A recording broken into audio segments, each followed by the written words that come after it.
गजाननं भूतगणादिसेवितं कपित्तजम्बूफलसारभक्षितम् उमासुतं शोकविनाशकारणं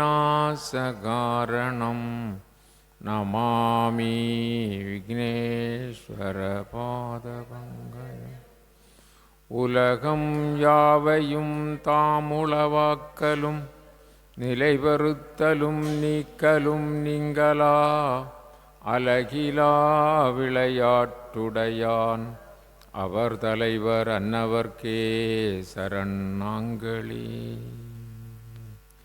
நன்மையும் செல்வமும் நாளும் நல்குமே, திண்மையும் பாவமும் சிதைந்து தேயுமே, ஜன்மமும் மரணமும் இன்றி தீருமே, இம்மையே ராமா என்னும் இரண்டெழுத்தினான். அஞ்சிலே ஒன்று பெற்றான் அஞ்சிலே ஒன்றை தாவி, அஞ்சிலே ஒன்று ஆறாக ஆரியர்க்கு ஆக ஏகி, அஞ்சிலே ஒன்று பெற்ற அணங்கை கண்ட அயலார் ஊரில் அஞ்சிலே ஒன்றை வைத்தான், அவன் நம்மை அழித்து காப்பான்.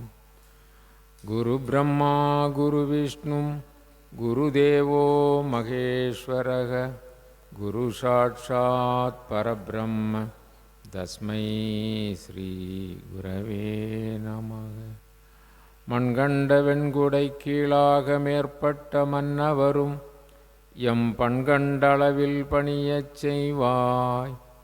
படைப்போன் முதலாம் விண்கண்ட தெய்வம் பல்கோடி உண்டேனும், விளம்பின் உன்போல் கண்கண்ட தெய்வம் உளதோ சகலகலாவலியே.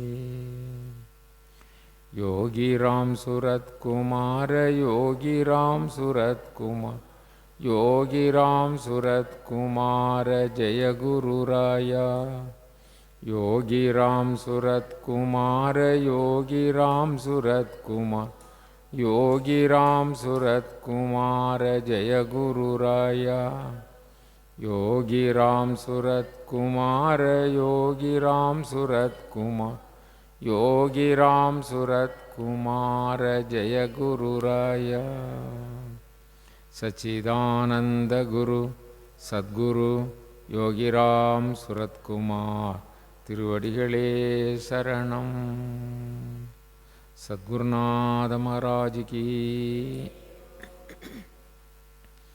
எல்லையற்ற கருணை உடைய எல்லாம் வல்ல சத்குருநாதருடைய பேரருள் பெருங்கருணையினால் மிக அற்புதமாக நடைபெற்று கொண்டிருக்கின்ற இராமாயண தொடர் சொற்பொழிவு நிகழ்விலே இன்றைய தினம் 2வது நாளாக நாம் ராம காவியத்தை பார்க்கிறோம்.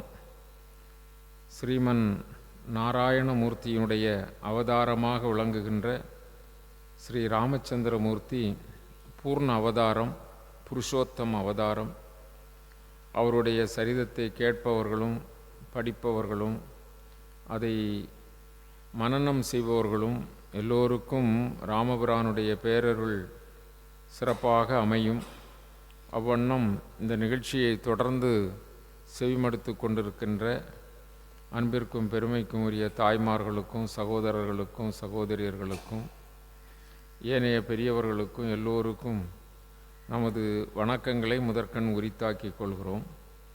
கழிந்த நிகழ்விலே நாம் ராமகாதையில், அதாவது சூரியன் எப்படி வான்வெளியிலே தோன்றி சிறப்பாக ஒளி வீசி கொண்டிருக்கிறாரோ அதுபோல இந்திரன் எப்படி இந்திரலோகத்திலே அமராவதி பட்டணத்திலே சிறப்பாக தேவர்கள் மத்தியிலே இருப்பாரோ அதுபோல தசரத சக்கரவர்த்தி அயோத்தியிலே அவருடைய கம்பீரமான அரண்மனையிலே ராஜசபையிலே பல்லோரும் புடைசூழ்ந்து இருக்கின்ற அந்த நேரத்தில் மந்திரி பிரதானிகள் மற்றுமுள்ள பெரியவர்களெல்லாம் குரு வசிஷ்டர் இவர்களெல்லாம் இருக்கின்ற அந்த நல்ல நேரத்திலே அப்படி இந்திரலோகத்தில் இந்திரன் இருந்தது போல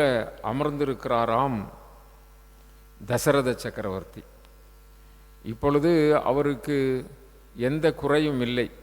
பிள்ளைகளுக்கு பிள்ளைகள், எல்லா செல்வங்களுக்கும் செல்வம், வீரத்திற்கு வீரம், இப்படி எல்லா மேன்மையும் படைத்து சிறப்புற இருப்பதனால் அவருக்கு எந்த குறைபாடும் இல்லாமல் அப்படியே அந்த சபையிலே பிரகாசமாக வீற்றிருக்கிறார்.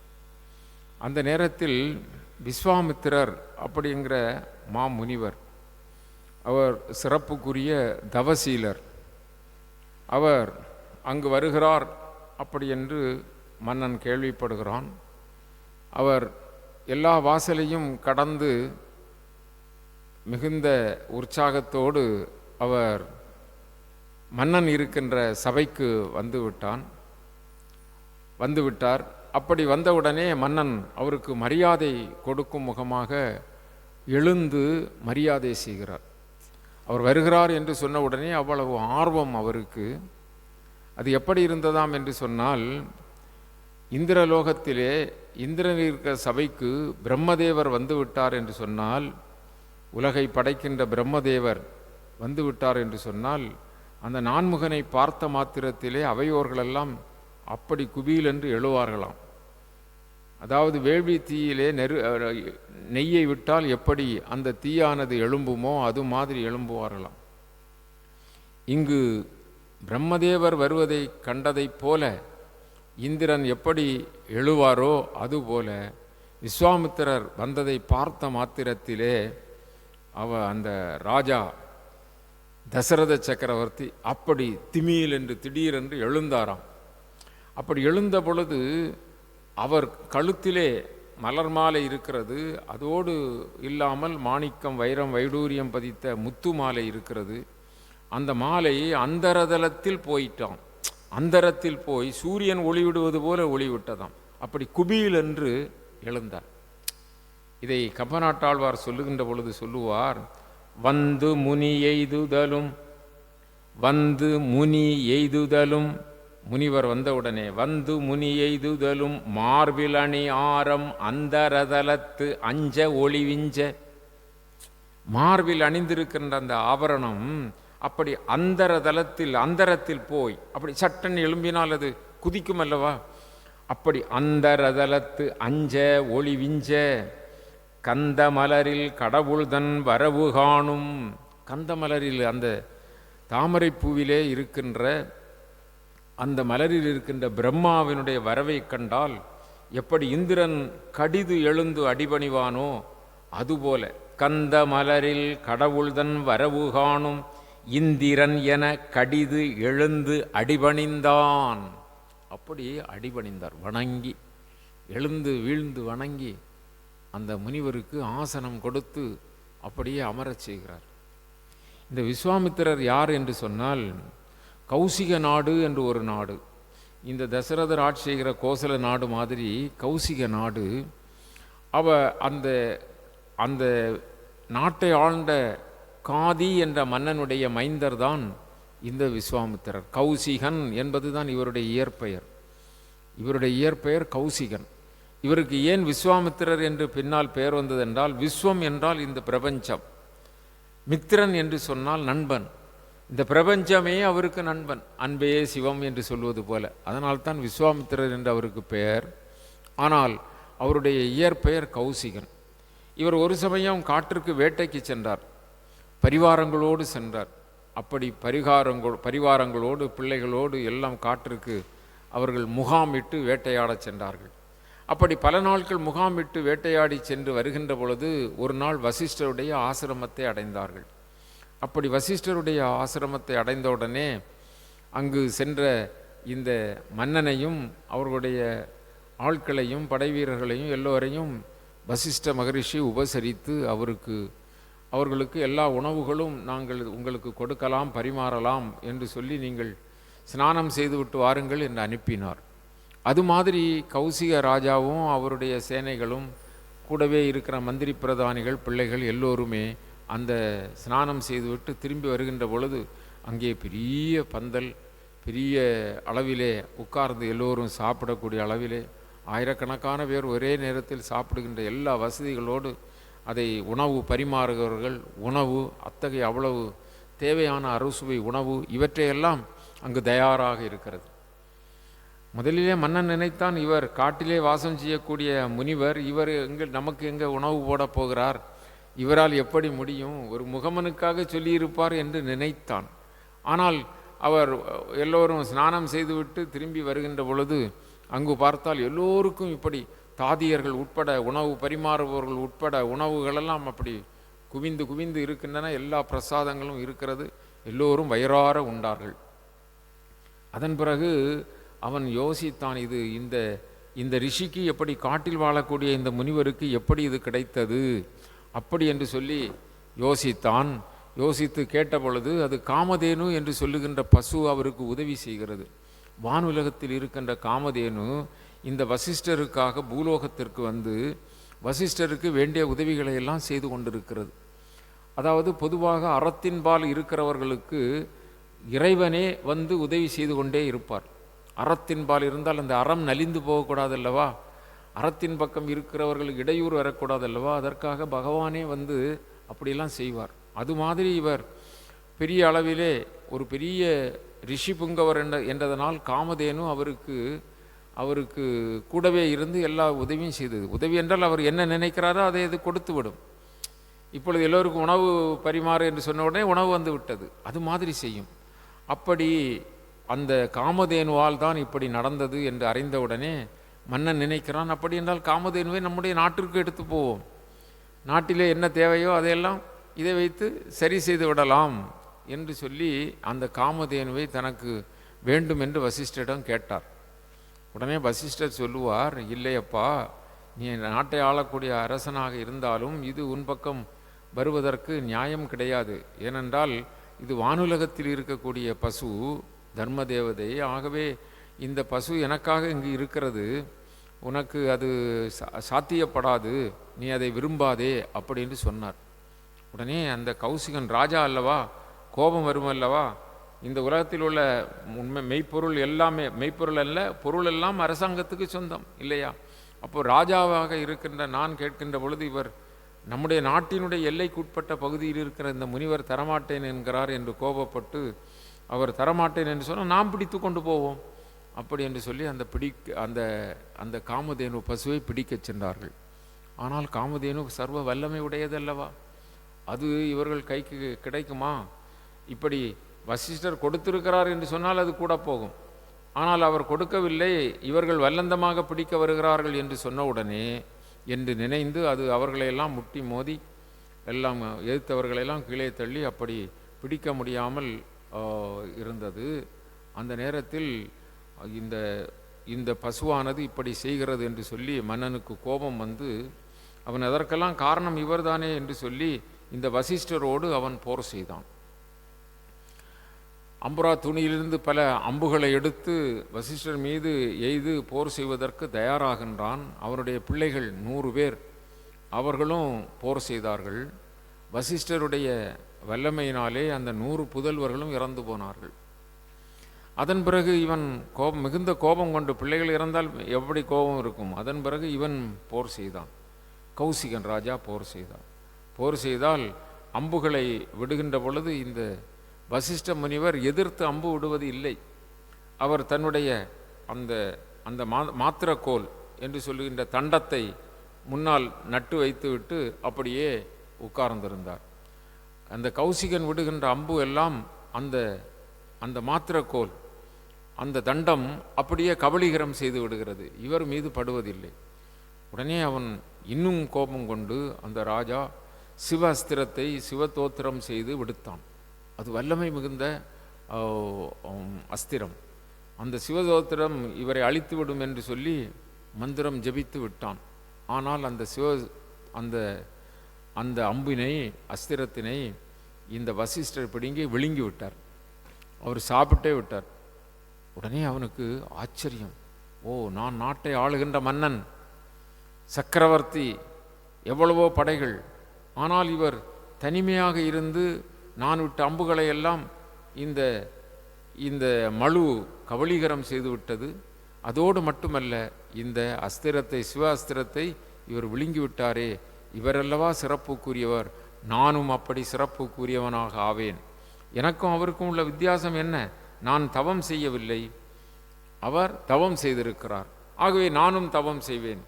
அப்படி என்று சொல்லி இந்த கௌசிகன் அன்றிலிருந்தே நாட்டிற்கு போகாமல் காட்டிலேயே கடுந்தவம் செய்தான். இதுதான் வைராக்கியம். வைராக்கியம் என்பது நாளைக்கு பார்ப்போம் என்று சொல்வது வைராக்கியம் இல்லை. பிறகு பார்க்கலாம் என்று சொல்ல, வாய்ப்பு வசதி வரட்டும் பார்க்கலாம், அது வைராக்கியம் இல்லை. வைராக்கியம் என்பது அந்த சனமே வரும். அது மாதிரி இந்த இவருக்கு கௌசிகனுக்கு வந்தது. பெரிய தவத்தில் ஈடுபட்டார். தவம் 1 ஆண்டு 2 ஆண்டு 3 ஆண்டு 5 ஆண்டு 10 ஆண்டு என்று ஆண்டுகள் போய்கொண்டே இருக்கின்றன. தவத்தினுடைய மகிமை எல்லா இடங்களிலும் பரவுகிறது. யாராவது ஒருவர் தவம் செய்தால் பகவானோ அல்லது வேறு யாருமே பார்த்திருக்க முடியாத அளவு ஆகிவிடும். அதன் பிறகு தேவர்களெல்லாம் முறையிடுவார்கள், இன்னார் உலகத்திலே பூலோகத்தில் தவம் செய்கிறார், அவருக்கு தவத்துக்கு ஏதாவது கொடுத்து சரி செய்யுங்கள், அல்லது உலகமே அவர்களுக்கு அடிமையாகிவிடும். ஆகவே இவர் தவத்தை அறிந்து இந்திரன் உடனே அவனுக்கு தெரிந்த மந்திரம் எது? இந்திரன் அறிந்து அந்த தவத்தை கெடுப்பான். தவத்தை கெடுப்பதற்காக முயற்சி செய்வான்.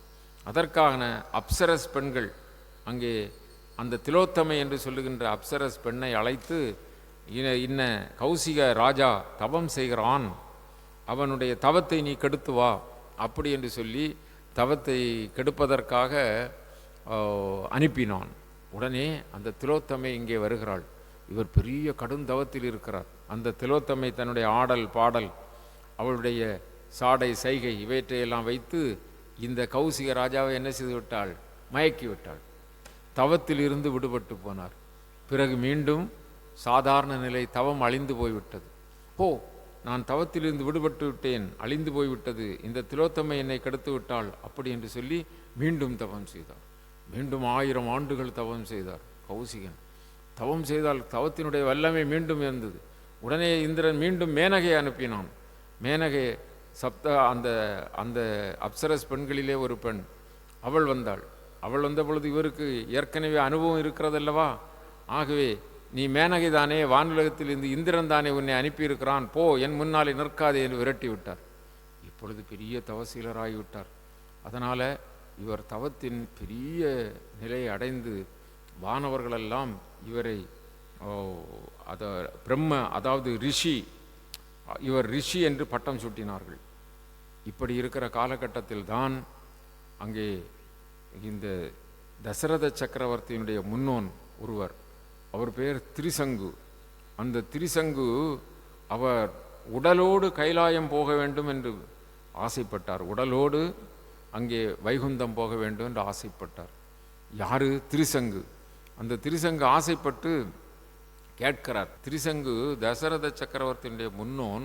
அந்த தசரத சக்கரவர்த்தி முன்னோனாகிய திரிசங்கு உடலோடு எங்கே போக வேண்டும்? கைலாயம் போக வேண்டும், சிவபதவி அடைய வேண்டும் அப்படி என்று சொல்லி நினைத்து வசிஷ்டரிடம் போய் கேட்டார்.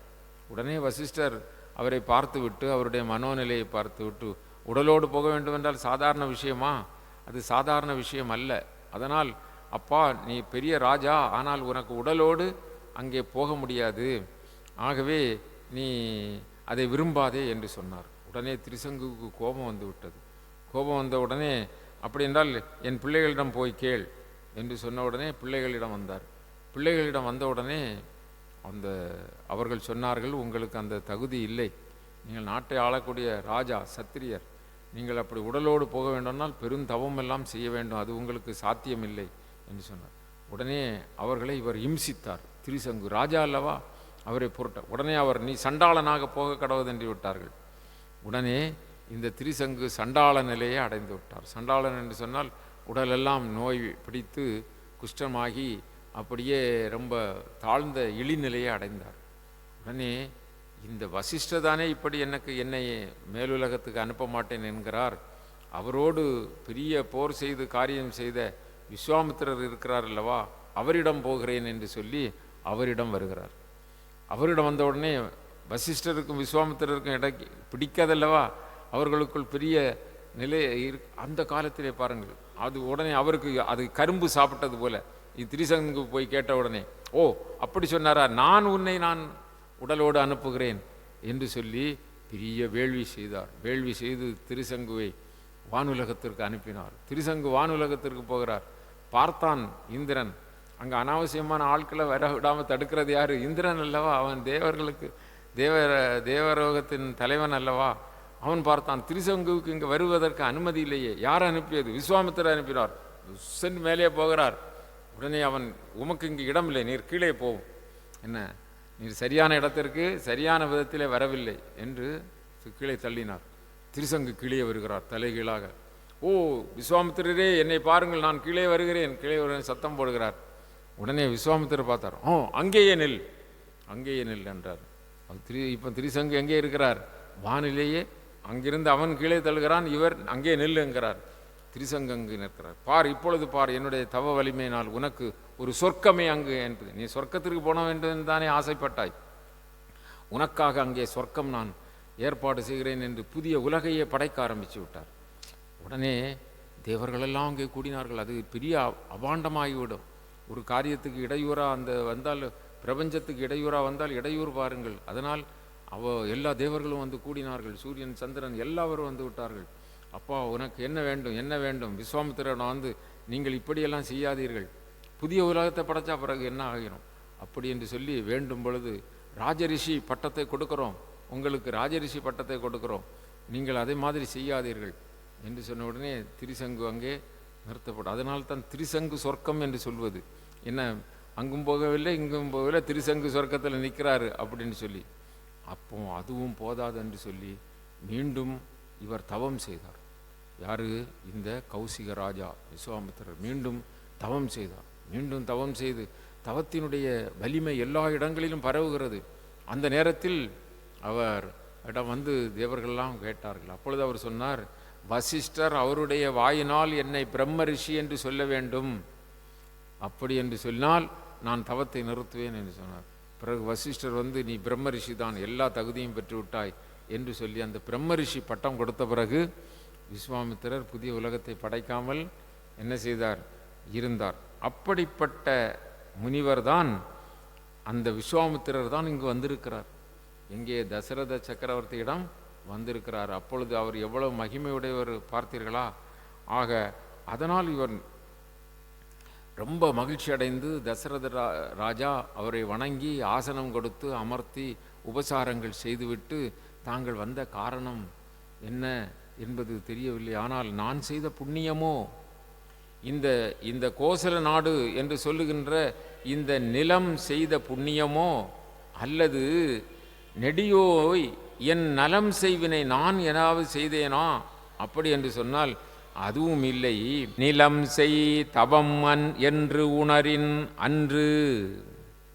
தவமுனிவரே, பெரியோனே, அப்பா விஸ்வாமித்திர மகரிஷியே, நீவீர் இந்த நகரிலே வந்து, இந்த நகர வீதிகளிலே வந்து, என்னுடைய அரண்மனை வந்து உங்களுடைய திருவடியை நீங்கள் பதிக்கிறீர்கள் என்று சொன்னால் அது இந்த பூமி செய்த புண்ணியமோ, இந்த கோசல நாடு செய்த புண்ணியமோ என்றால் அதுவும் அல்ல. நிலம் செய் தவம் என்று உணரின் அன்று. நெடியோய், தவத்திலெல்லாம் மேலாக இருக்கக்கூடிய பிரம்மரிஷியே, என் நலம் செய் வினை உண்டு எனினும், ஒருவேளை நான் செய்த புண்ணியத்தின் காரணமாக நீவீர் இந்த நல்ல நேரத்தில் உங்களுடைய மேலான திருவடிகளை பதிப்பதற்கு வந்திருக்கிறீர்களோ என்றால் அதுவும் அல்ல.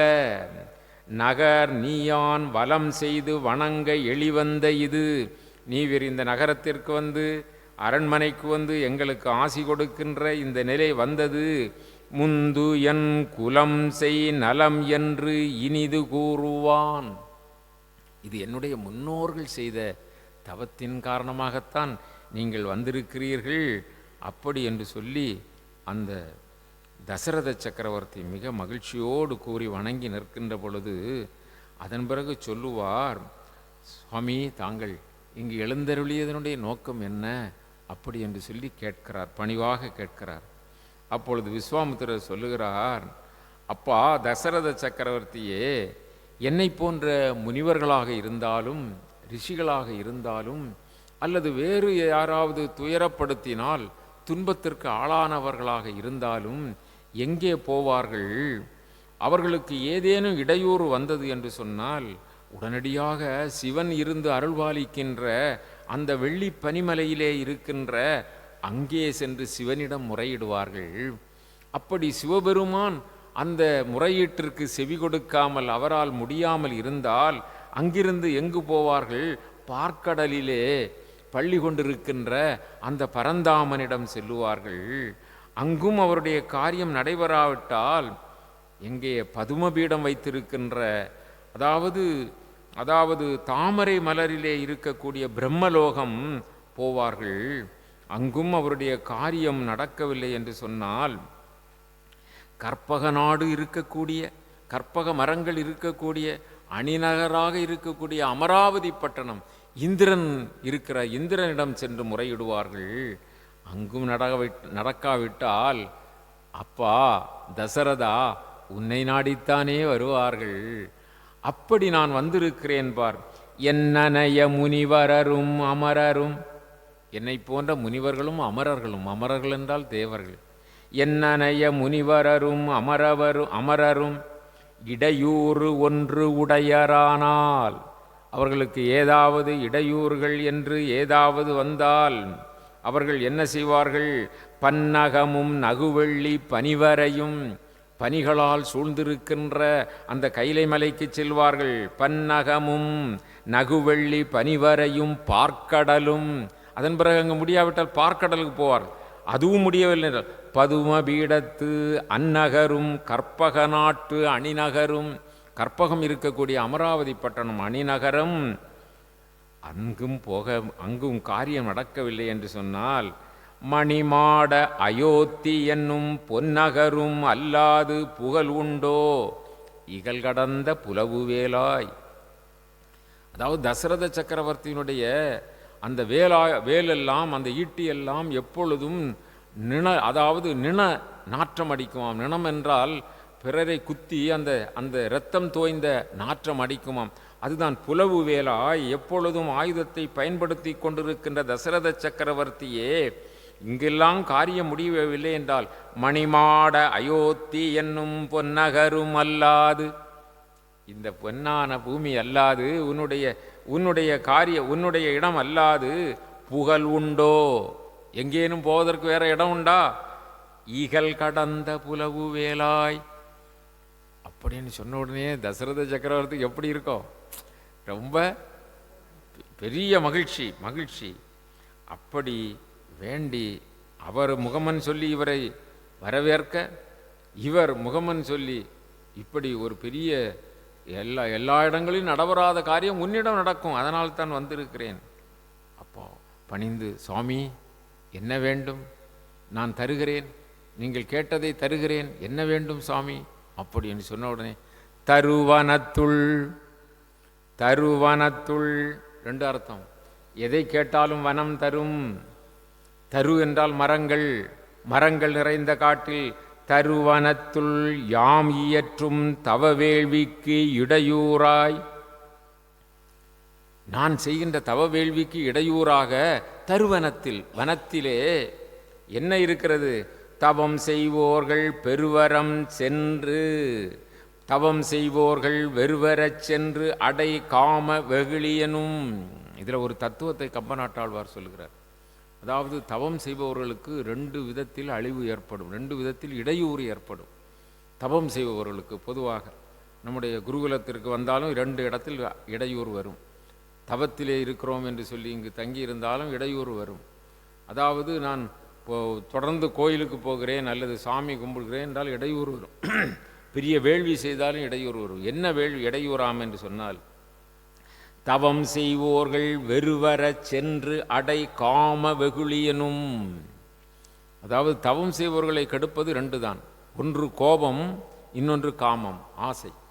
கோபமும் ஆசையும் தான் தவம் செய்பவர்களுக்கு என்னது? இடையூறு. அதை இங்கே கம்பநாட்டாழ்வார் சொல்லி காட்டுகிறார். என்ன? தவம் செய்வோர்கள் வெறுவரம் சென்று அடை காம வெகுளி போல், வெறுவரச் சென்று, வெறுவரம் அல்ல வெறுவரச் சென்று. அதாவது அவர்களுக்கு இடையூறாக இருப்பது வெகுளியும் காமமும். வெகுளி என்று சொன்னால் கோபம், காமம் என்று சொன்னால் ஆசை. இது ரெண்டும் இதை மாதிரி நான் கானகத்திலே செய்கின்ற அந்த தவத்திற்கு, அந்த வேள்விக்கு இடையூறாக நிருதர்கள் இருக்கிறார்கள். நிருதர்கள் என்றால் அரக்கர்கள். நான் வேள்வி செய்கின்ற பொழுது அந்த வேள்வியை அரக்கர்கள் வந்து அழித்து விடுகிறார்கள். அதற்கு தீய காரியங்களை செய்து விடுகிறார்கள். அதன் மீது இரத்தம் பொழிவது, சிறுநீர் பொழிவது, அது மாதிரி வேண்டாதது செய்து அதை என்ன செய்து விடுகிறார்கள்? அந்த வேள்வியை நடத்த விடாமல் அசுத்தப்படுத்தி விடுகிறார்கள். எதை மாதிரி என்று சொன்னால், தவம் செய்பவர்களுக்கு காமமும் வெகுளியும் இடையூறாக இருப்பதைப் போல நான் வனத்தில் செய்கின்ற அந்த வேள்விக்கு இடையூறாக நிருதர்கள் இருக்கிறார்கள். அவர்களை விலக்க வேண்டும். அப்படி அந்த அரக்கர்கள் செய்யக்கூடிய அட்டூழியத்திலிருந்து விடுவித்து அந்த அந்த மிகப்பெரிய அவர்கள் வந்து அட்டூழியம் செய்ய அந்த பெரிய போர் செய்து வந்து என்னுடைய வேள்வியை அழிக்கும் நிலையில் இருந்து, செருமுகத்தில் இருந்து என்னை காக்க வேண்டும். அதற்காக உன்னிடம் கேட்க வந்திருக்கிறேன். என்னை காப்பது எப்படி? தருவனத்துள் யான் இயற்றும் தகவேள்விக்கு இடையூறாய் தவம் செய்வோர்கள் வெறுவரச் சென்று அடை காம வெகுளியனும் நிருதர் இடை விலக்கா வண்ணம் செருமுகத்து காத்தியன. அதன் பிறகு வருவதுதான் தசரதனுக்கு வேண்டாதது. செருமுகத்து காத்தியன நின் சிறுவர் நால்வருள் கருமுகத்து செம்மல் ஒருவனை தந்திடுதி என்று உயிர் இறக்கும் கொடுங்கூற்றின் உளையச் சொன்னான். எப்படி கேட்கிறார் விஸ்வாமித்திரர்? அந்த முனிவர் எப்படி கேட்கிறார்?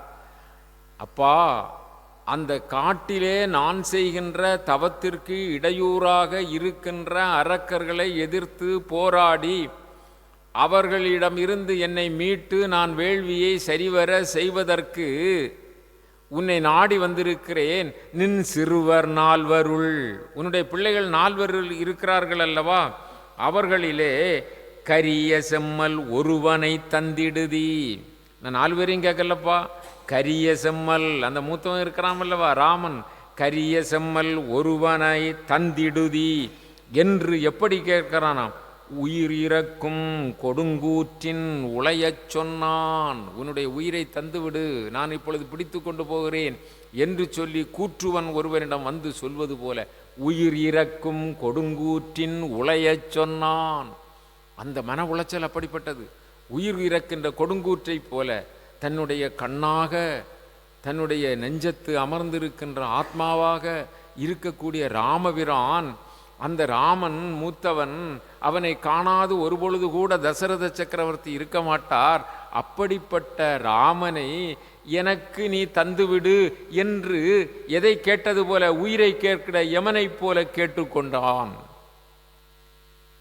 உடனே தசரதனுக்கு இதுவரை மிக்க மகிழ்ச்சி. ஆனால் கரிய செம்மல் ஒருவனை தந்திடுது, நின் மக்கள் நால்வரில் கரிய செம்மல் ஒருவனை தந்திடுதி என்ற உடனே அவனுக்கு உயிரே போயிற்று. தசரத சக்கரவர்த்தி துயரம் அடைந்தார். பெரிய துக்கம் ஏற்பட்டது. கீழே விழுகிறார். மயக்கம் ஏற்பட்டு விட்டது. கீழே விழுகிறார். எப்படி? எண்ணிலா அருந்தவத்தோன் இயம்பிய சொல். எண்ணிலா அருந்தவத்தோன், இதற்கு 4-5 பொருள் இருக்குது.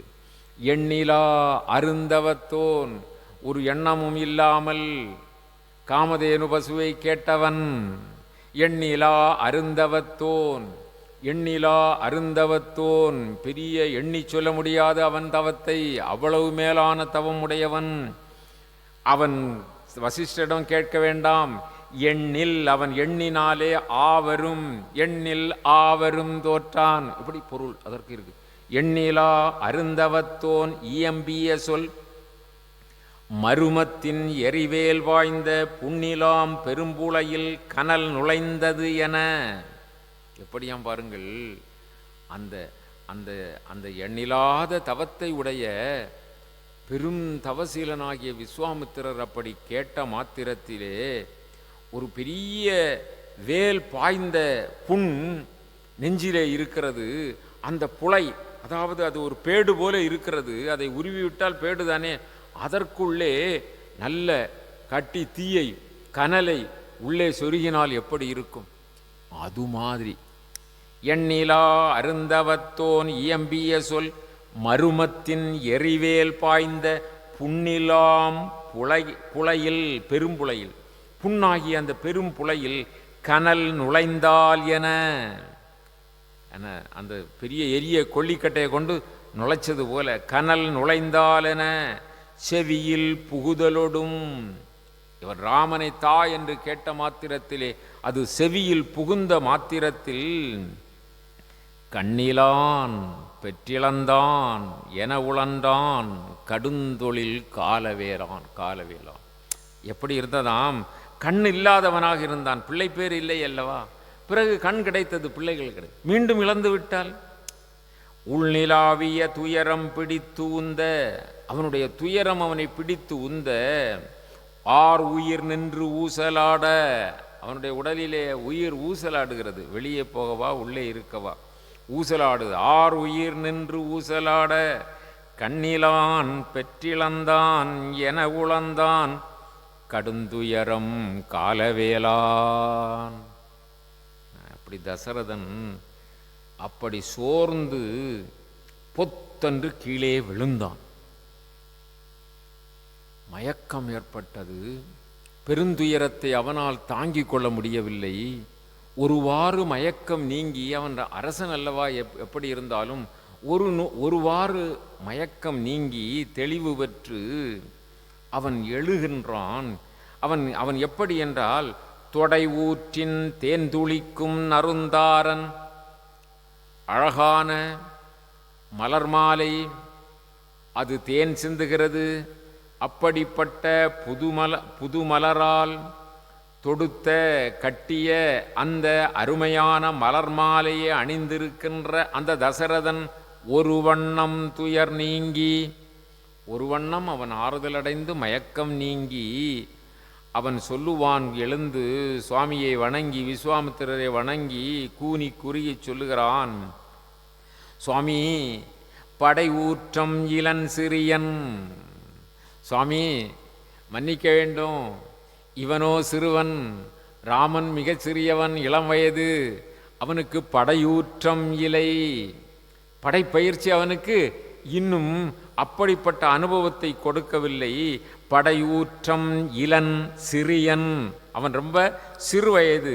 பெரியோய், நீங்க யாரு? நீங்க பெரிய. பணி இதுவேல், இதுதான் பணி. நீங்கள் காட்டிலே வேள்வி செய்கின்ற வேள்வியை அரக்கர்கள் அழிக்காமல் இருக்க வேண்டும், அதுதானே பணி. நான் வருகிறேன், அந்த வேள்விக்கு இடையூறாக சிவபெருமான் வரட்டும், அந்த வேள்விக்கு இடையூறாக அந்த மகாவிஷ்ணு வரட்டும், பிரம்மதேவர் வரட்டும், அவர்கள் வந்து என்னோடு போர் செய்தால் கூட அவர்களையெல்லாம் வெற்றி கொண்டு உனக்கு நான் வேள்வியை காப்பேன்.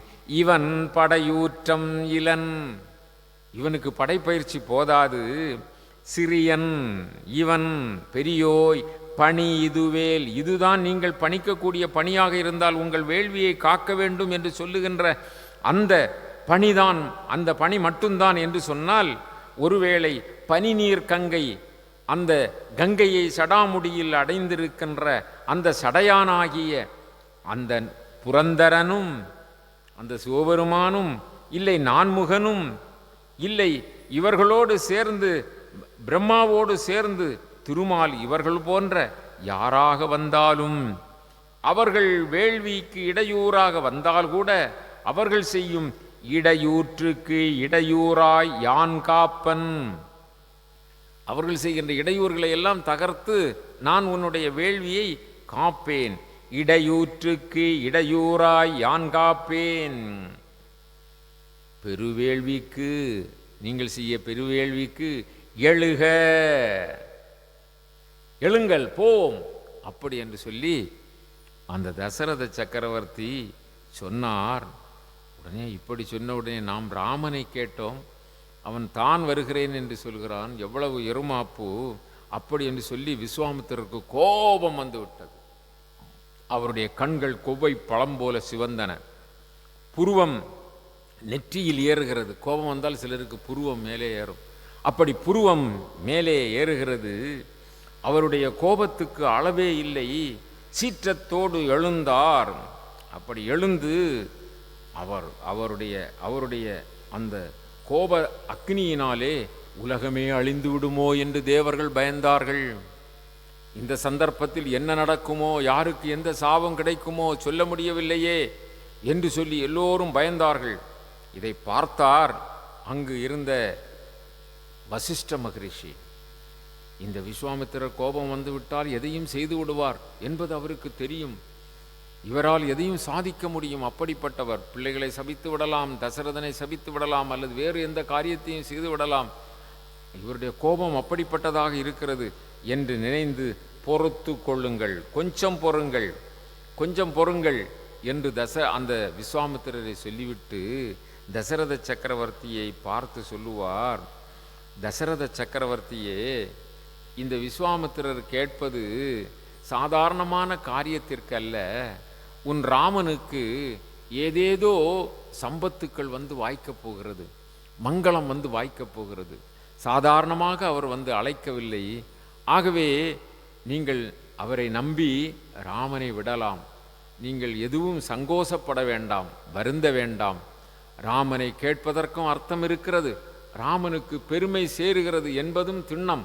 ஆகவே உங்கள் மைந்தனை நீங்கள் அவர் கேட்டபடி விடுங்கள், ஒன்றும் பயமில்லை என்று சொல்லி அவருக்கு தசரத சக்கரவர்த்தி ஆறுதல் சொன்னார். வசிஷ்ட குரு சொன்னவுடனே தசரத சக்கரவர்த்திக்கு வேறு வழியில்லை, அப்படியே சம்மதித்தார். ராமனை அப்படி அழைத்தார், ராமனை அழைத்து வரும்படி சொன்னார். அப்படி சொன்ன மாத்திரத்திலே ராமன் அங்கு வந்து நிற்கிறான். பாருங்கள், அவ்வளவு ராமனுக்கும் ஆக வேண்டிய காரியம் இருக்கிறது.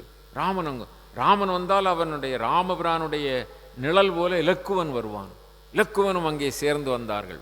வந்த நம்பியை தம்பி தன்னோடும், வந்த நம்பி என்றால் ராமபிரானை, தம்பி தன்னோடும் இலக்குவனோடும் முந்தை நான்மறை முனிக்கு காட்டி, இவர்கள்தான் என் மைந்தர்கள்.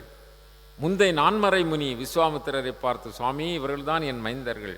தந்தனன், நான் இவர்களை உன்னிடம் தந்தேன்.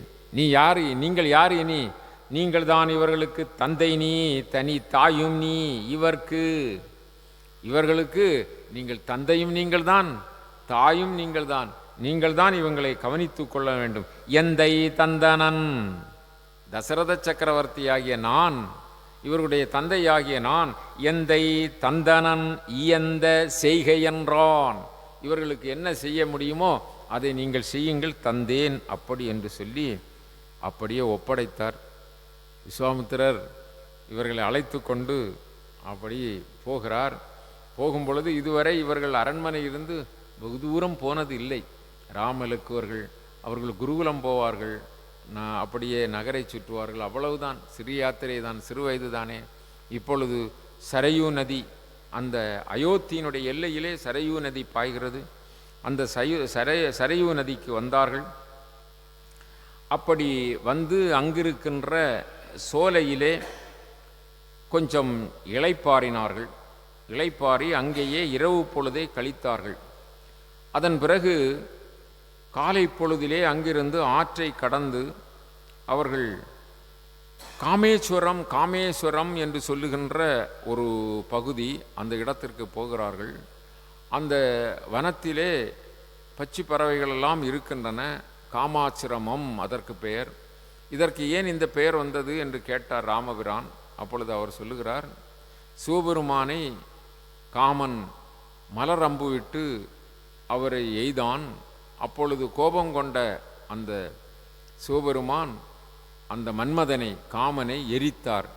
அவனுடைய அங்கங்கள் விழுந்த இடம்தான் இந்த இடம். இதை அங்கநாடு என்றும் அழைப்பார்கள். ஆகவே இந்த காமன் தகனமான இடம் இது அப்படி என்று சொல்லி அங்கிருந்து அப்பால் போகிறார்கள். அப்பால் போகின்ற பொழுது அங்கே ஒரு பெரிய வனம். அந்த வனம் மிக வெயிலினுடைய கொடுமை அதிகமாக இருக்கிறது. அங்கே நிலமெல்லாம் அப்படி பால் நிலம் போல வெடித்து பாதாளம் தெரிகின்ற விதத்திலே வெடித்து இருக்கிறது. அங்கே பச்சி பறவைகள் இல்லை, நல்ல சோலைகள் இல்லை, விலங்குகள் அங்கு அதிகம் இல்லை. எல்லாம் வெறிச்சோடி கிடக்கிறது. அந்த வெயிலின் வெம்மை தாங்க முடியவில்லை. அப்படியே அவர்கள் போய்கொண்டிருக்கிறார்கள். அப்படி போகின்ற பொழுது இவர்களுக்கு ஒரு களைப்பு வருகிறது. ராம லக்குவர்களுக்கு களைப்பு வருகிறது. களைப்பு என்றால் அந்த வெயிலிலே, கொடுமையான வெயிலிலே நடந்து நடந்து வருவதனால், முனிவர் ரொம்ப அவர் பழக்கப்பட்டவர், அவருக்கு பிரச்சனை இல்லை. ஆனால் இந்த பாலகர்கள் 2 பேர்களுக்கும் இந்த வெயிலின் வெம்மை, தாகம், பசி, இதனால் களைப்புற்றார்கள். உடனே அவர்களை அமர்த்தி அவர் பிரம்மதேவர் அருளிய, விஸ்வாமித்திரருக்கு பிரம்மதேவர் அருளிய பலம், அதிபலம் என்று சொல்லுகின்ற அந்த மந்திரத்தை உச்சாடனம் செய்து கொடுக்கிறார். அது நான்முகன் அருளியது. நான்முகன் விஸ்வாமித்திரருக்கு அருளிய மந்திரம்.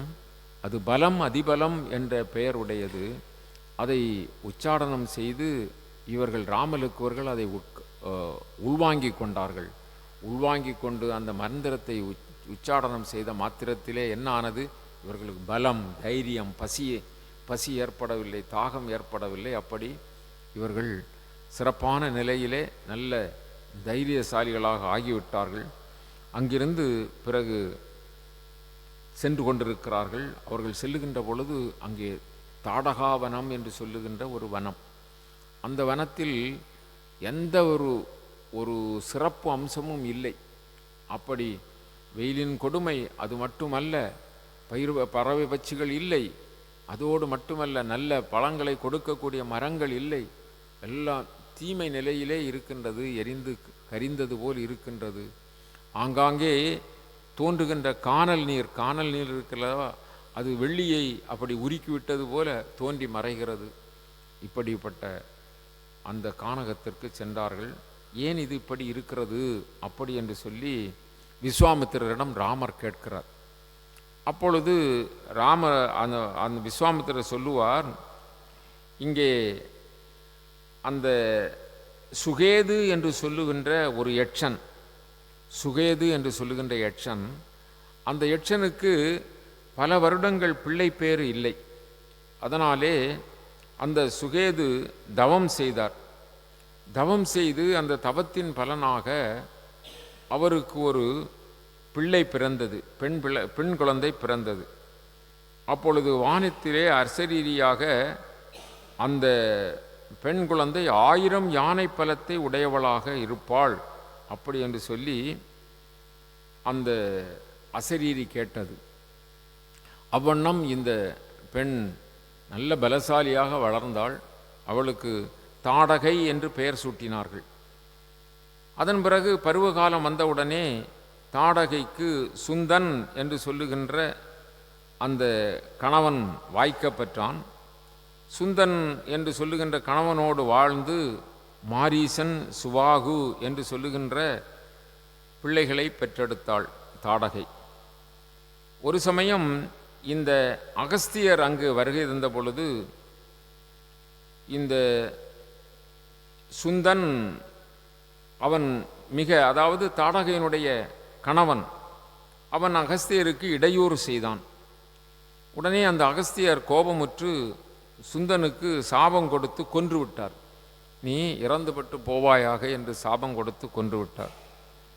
தாடகையினுடைய கணவன் இறந்தவுடனே தாடகைக்கு மிகுந்த கோபம் ஏற்பட்டது. ஆகவே தாடகையும் அவர்களுடைய அந்த தாடகையினுடைய மைந்தன் சுபாகு, மாரீசன் இவர்கள் மூவரும் சென்று அகஸ்தியரை எதிர்த்தார்கள். அகஸ்தியரை அவர்கள் எதிர்த்தார்கள். அப்பொழுது அகஸ்தியர் மேலும் இவர்களுக்கும் சாபம் கொடுத்து, நீங்கள் அரக்கர்களாக போக கடவது, நரமாமிசம் தின்னும் அரக்கர்களாக நீங்கள் போக வேண்டும் என்று சொல்லி சாபம் கொடுத்து விட்டார். அன்றிலிருந்து தாடகை அரக்கியாகிவிட்டாள். இந்த தாடகை ராவணனுக்கு அத்தை முறையும் கூட. அப்படி இவர்கள் சுவாகுவும் அரக்கர் நிலையை அடைந்தார்கள். இது மாதிரி இந்த தாடகை இங்கு வாழ்ந்து கொண்டிருக்கிறாள். இவள் தர்மம் என்பதையே அறியாதவள். பெரிய அளவிலே பாவச் செயல்களைத்தான் செய்வாள். ஏனென்றால் அந்த சாபத்தின் மூலமாக இவள் அரக்கியாக ஆகிவிட்டாள். ஆகவே படைத்த படைப்பெல்லாம் மனுவுக்காக என்று சொல்வார்கள் அல்லவா, அதுபோல இந்த உலகத்தில் படைக்கப்பட்டதெல்லாம் தனக்குத்தான் என்று வாரி சாப்பிட்டு விடுவாள். எல்லாம் சாப்பிடுவாள், ஒரு உயிரையும் வைத்திருக்க மாட்டாள். முன் உலகு அளித்த முனி தந்த உலகு எல்லாம். பாருங்கள், இந்த வாசகம் வருகிறது. இந்த படைத்த படைப்பெல்லாம் மனுவுக்காக என்கிற விஷயம் இந்த தாடகை விதத்தில் இருக்கிறது, தாடகையினுடைய வரலாற்றில் இருக்கிறது. என்ன சொல்லுகிறார் பாருங்கள். முன் உலகு அளித்த முனி தந்த உலகு எல்லாம். முன் உலகை தந்தவர் பிரம்மதேவர். பிரம்மதேவர் அளித்த இந்த உலகம் எல்லாம் தன் உணவு என கருது. இந்த உலகத்தில் இருக்க உயிரினங்கள் எல்லாம் தனக்கு உணவு தான். அப்படி என்று தன் உணவு என கருது தன்மையினள். அப்படி கருதக்கூடிய தன்மை. இந்த உலகத்தில் எந்தெந்த உயிர்கள் இருந்தாலும் அதெல்லாம் நமக்கு சாப்பிட்றதுக்கு தான் அப்படி என்று சொல்லி தன் மைந்த என் இனி உணர்த்துவது. அவளுடைய தன்மையை ராமா இனி எப்படி சொல்வது? அவள் மண்ணுயிர் அனைத்தையும் சிறிது நாளிலே, இன்னும் கொஞ்ச நாள் கழித்தா இந்த உலகத்தில் ஒரு மனிதர்களுமே இல்லாமல், மிருகங்களோ வேறு உயிர்களோ இல்லாமல் மண்ணுயிர் அனைத்தையும் வயிற்றில் இடும் என்றாள். இன்னும் கொஞ்ச காலம் கழிஞ்சா ஒரு உயிரும் இல்லாமல் அவளே சாப்பிட்டு விடுவாள். அப்படிப்பட்டவள் அவள் இங்கேயே வாசம் செய்கிறாள், இந்த காட்டிலே இருக்கிறாள். இவள்தான் என்னுடைய என்னுடைய என்னுடைய வேள்வியை அழித்து வருகிறாள். ஆகவே இவளை நாம் கொன்று ஆக வேண்டும். இவள் சாதாரணமானவள் அல்ல.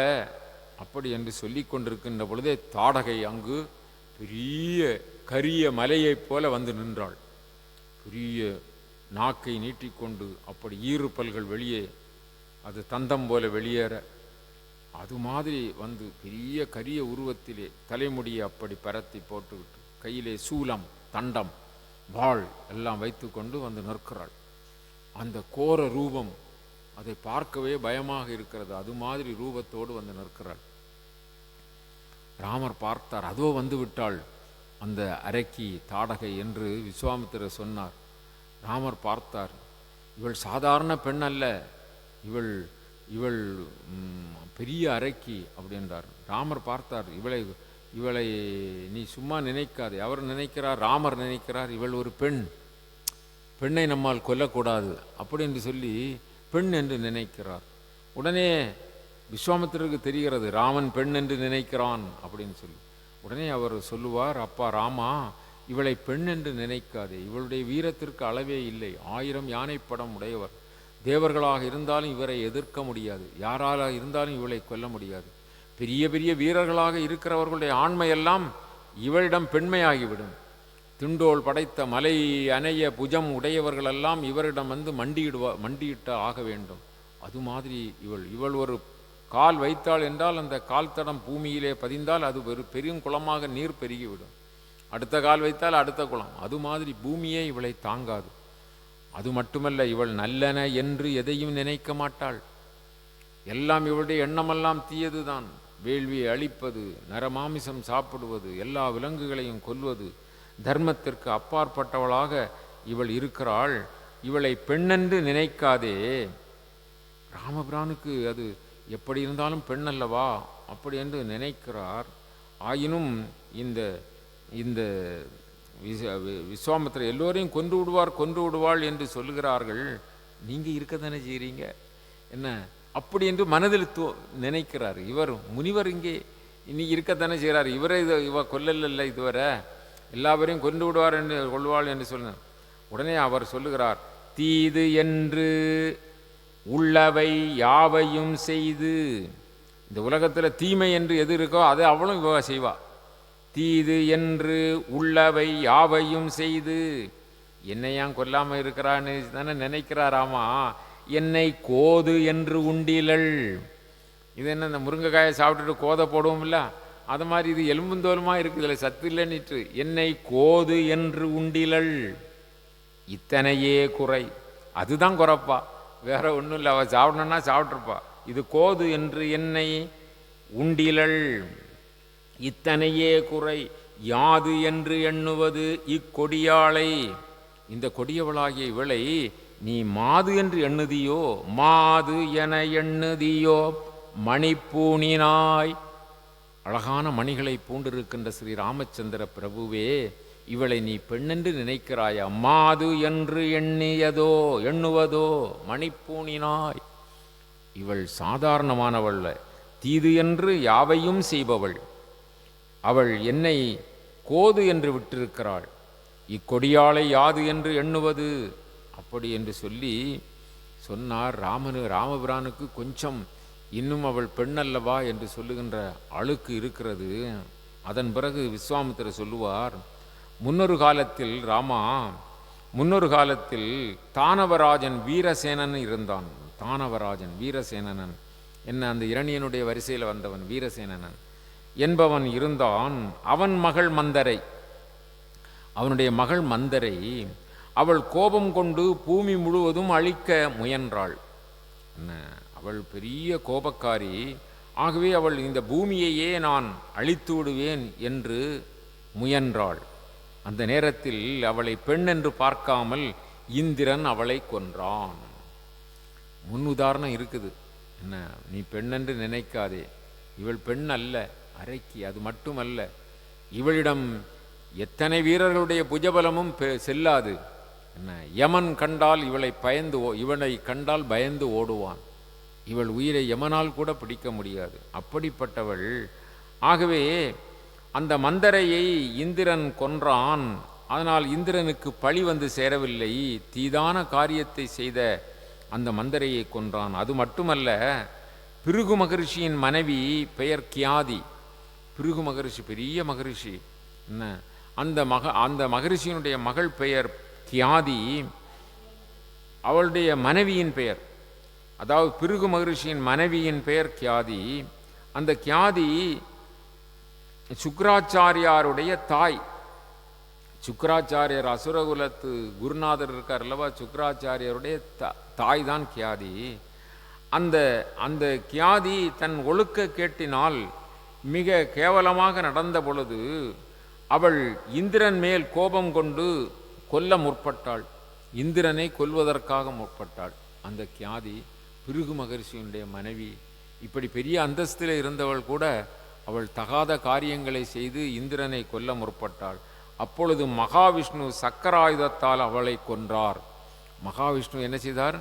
சக்கராயுதத்தினால் அவளை கொன்றார். ஆகவே ராமா, இவளை பெண்ணென்று நீ பார்க்காதே, கொன்றுவிடு அப்படி என்று சொல்லுகின்ற நேரத்தில் அவள் சும்மா இருக்கவில்லை. இவர்கள் உரையாடி கொண்டிருக்கின்ற பொழுது இளைய பெருமாளும் ராமனும் நிற்கிறார்கள். விஸ்வாமித்திரர் என்று பேசி கொண்டிருக்கின்ற பொழுது அவள் அங்கே வந்துவிட்டாள். இந்த காரியத்தை பார்த்தால் நமக்கு இன்று ஒரு அழகான உணவு கிடைத்திருக்கிறது. இதுவரை இப்படிப்பட்ட இளம் உணவு நமக்கு கிடைக்கவில்லை. நல்ல செழித்து வளர்ந்திருக்கின்ற 2 பேர் வந்திருக்கிறார்கள். இந்த முனிவன் அழைத்து வந்திருக்கிறான். ஆகவே நமக்கு நல்ல உணவு என்று சொல்லி இருந்தவள் இவர்கள் பேசிக்கொண்டு நிசாரமாக இருப்பதை பார்த்து அவளுக்கு கோபம் வந்து விட்டது. என்ன, சிலர் வந்தால் சிலர் மரியாதை செலுத்தாட்டு கோபம் வந்துடும். உடனே அவளுக்கு கோபம் வந்து விட்டது. தன் கையில் இருந்த இலை சூலத்தை எறிந்தாள். அதாவது 3 கவர் உள்ள அந்த கவரம் உள்ள சூலத்தை ராமன் பால் வீசினாள். அது மிக வேகமாக ராமபிரானை குறிவைத்து அவள் வீசிய அந்த சூலம் வருகிறது. அந்த நேரத்தில், அந்த சணத்தில் பாருங்கள், மாலும் மக்கணம் வாளியை தொட்டதும் தொட்டதும், அதாவது வாளி என்றால் அம்பு, திருமால் அவர் அந்த கணத்திலே எப்பொழுது தொட்டார்? கோலவில் கால் குனித்தலும், தன் கையில் இருந்த வில்லை கால் குவித்தலும் என்று சொன்னால், குனித்தலும் என்றால் கால் பெருவிரல் இடுக்கிலே அந்த வில்லினுடைய முளையை நாட்டி வளைப்பார்கள். அப்படி கோலவில் கால் குனித்ததும் கண்டிலர். அவள் சூலத்தை எறிந்தால் சூலம் வந்து கொண்டே இருக்கிறது. இவர் அம்பை தொட்டதும் வில்லை தொட்டதும் நான் ஏற்றியதும் அதில் அம்பு தொடுத்ததும் யாரும் கண்டிலர். காலனை பறித்து அக்கடியாள் விட்ட சூலம் அற்று வீழ் துண்டங்கள் கண்டனர். எதை கண்டாங்க? அந்த சூலம் இற்று ஒடிந்து விழுந்ததை கண்டாங்க. இவர் வில்லை தொட்டதும் நான் ஏற்றியதும் அம்பு தொடுத்ததும் யாரும் கண்டினர். அக்கணம், அந்த கணத்திலே எதிரே வந்த சூலம் இற்று அடிந்து ஒளிந்தது, அதைத்தான் கண்டார்கள். எல்லா பேரும் அப்படி ஆச்சரியத்தோடு பார்க்கிறார்கள். உடனே அந்த தாடகை விடுவாளா? அவள் என்ன செய்தாள்? அங்கிருக்கின்ற மலைகளை எல்லாம் பறித்து பொடி பொடியாக ஆக்கி இவர்கள் மீது எறிந்தாள். அவள் எறிகின்ற அந்த கற்களெல்லாம் கடலே நிரம்பி விடுமாம். அது மாதிரி எல்லாம் வாயினாலும் கையினாலும் கடித்து அப்படி வீசுகிறார். பெருமழை பொழிந்தால் எப்படி நீர் விழுமோ அது மாதிரி, நீர்த்துளி விழுமோ அது மாதிரி சரமாரியாக அவர் கற்களை வீசினாள். ராமபிரான் அனைத்தையும் தன்னுடைய அஸ்திரத்தினால் அத்தனையும் பொடி பொடியாக்கினார். இது மாதிரி இருக்கின்ற பொழுது விஸ்வாமித்திரர் இனியும் பொறுத்திருக்கக்கூடாது ராமா அப்படி என்று சொல்ல, ராமபிரான் அவர் தன் கையில் இருந்த வாளியை விட்டார், அம்பினை விட்டார். அது எப்படி போகுதாம் என்று சொன்னால், சொல்லொக்கும் கடிய வேகம். அது எப்படி போகுதாம்? பெரிய ரிஷிபுங்கவர்கள் சாபமிட்டால் அப்படி அந்த கணமே, அதுதான் சொல். ரிஷிபுங்கவர்கள் ஞானிகள் சொல்லுகின்ற சொல் சொல்லொக்கும் கடிய வேகம். அவர் விட்ட அந்த ராமபாணம் சொல்லொக்கும் பெரிய ராஜரிஷிகள் பிரம்ம ரிஷிகள் சொல்லுகின்ற சொல்லொக்கும் கடிய வேகம். சுடுசரம் கரிய செம்மல். சுடுசரம் வேகமாக செல்லுகின்ற சரத்தினை கரிய செம்மலாகிய ராமன் விட அந்த அந்த அம்பானது என்ன செய்ததாம்? கல்லொக்கும் நிறத்தினாள் மேல் விடுத்தலும்.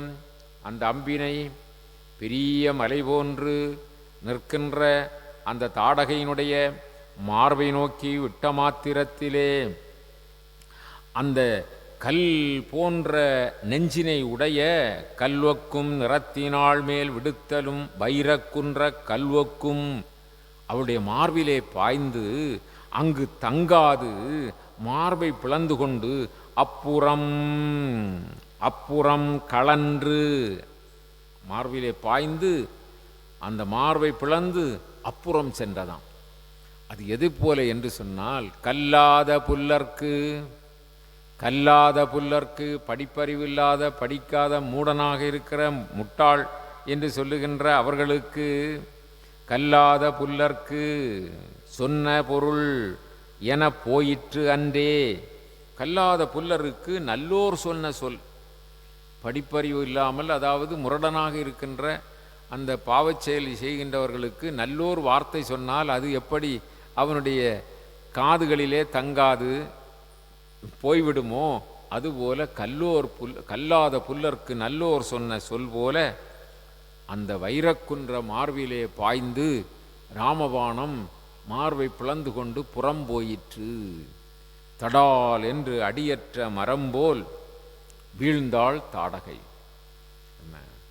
தேவர்களெல்லாம் பூமாறி பொழிந்தார்கள். தாடகைங்கிறவள் இந்த பூலோகத்திலே பெரிய அரக்கியாக இருந்து அவளுடைய அவ்வளவு கொடுமைகள் செய்து கொண்டிருந்ததனால் தேவர்களெல்லாம் பூமாறி பொழிந்தார்கள், வாழ்த்தினார்கள். எல்லோருக்கும் மிகுந்த மகிழ்ச்சி ஏற்பட்டது. ராமனை போற்றினார்கள். அப்பொழுது